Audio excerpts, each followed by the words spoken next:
చేసుకుంటుంది.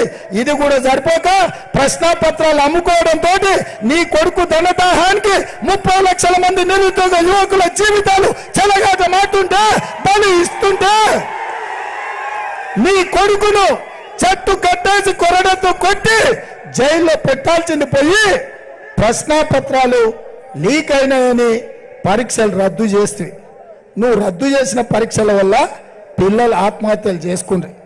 ప్రవల్లిక అనే ఆడబిడ్డ, ఒక యాదవుల ఆడబిడ్డ చచ్చిపోతే ప్రభుత్వం వైపు పలకరించలే, ఆ కుటుంబాన్ని పరామర్శించలే, ఆ కుటుంబాన్ని ఆదుకునే ప్రయత్నం చేయలే.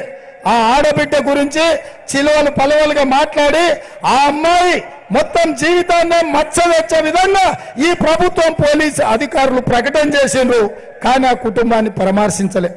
కానీ మిత్రులారా, కాంగ్రెస్ పార్టీ నిర్ణయమే తీసుకోలే, టికెటే ప్రకటించలే.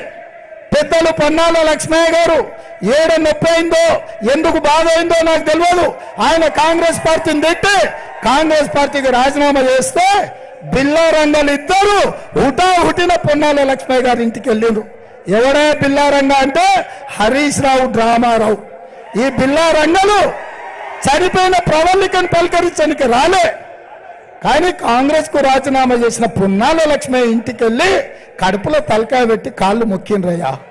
ఈ దుర్మార్గులు ఎంత నీచులో నికృష్టులో మీరు ఒక్కసారి ఆలోచన చెయ్యండి. 30 లక్షల మంది విద్యార్థుల జీవితాలతో చెలగాటమాడి ప్రశ్నాపత్రాలు లీక్ అయ్యి ఆత్మహత్యలు చేసుకుంటున్న విద్యార్థులను పలకరించలేదు, కానీ పార్టీ ఫిరాయింపుల కోసం పొన్నాల లక్ష్మయ్య ఇంటికి పోయిండు. అదే కేసీఆర్ ఇదే గడ్డ మీద పొన్నాల గారికి కండువ కప్పిండు. నేను అడుగుతున్న పెద్దలు పొన్నాల లక్ష్మయ్య గారికి, మీకు న్యాయమా కాంగ్రెస్ పార్టీ కార్యకర్తలకు ద్రోహం చేయడం అని నేను అడుగుతున్నా. మీకేం తక్కువ చేసింది కాంగ్రెస్? మిమ్మల్ని వచ్చిన తెలంగాణకు తొలి పిసిసి అధ్యక్షుడిని చేసింది. కాంగ్రెస్ పార్టీ అధికారంలోకి వచ్చినుంటే నిన్నే ముఖ్యమంత్రిని చేస్తుంది. అయినా 50,000తోని 14 ఓడితివి, మళ్ళా 18లో టికెట్ ఇస్తే 70,000తో మళ్ళీ ఓడిపోతుంది. నిజంగానే నువ్వు ప్రజలలో ఉంటే, ప్రజల కోసం పనిచేస్తే నిన్ను ఎందుకు ఇంత చిత్తుగా ఓడిద్దరు?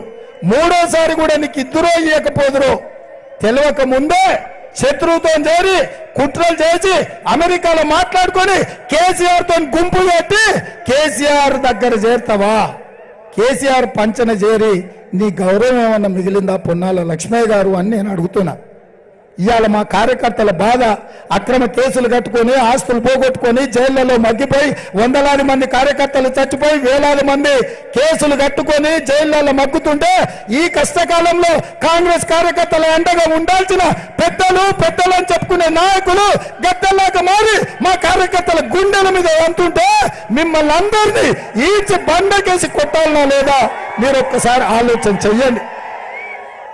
అందుకే మిత్రులారా, ఇంత ప్రత్యేకమైన సందర్భంలో ఇన్ని పరిణామాల నేపథ్యంలో జనగామ ఎన్నికలు వచ్చినాయి. మరి ఎన్నికలలో మీరు ఎవరి పక్షాన నిలబడతారో ఆలోచన చెయ్యండి.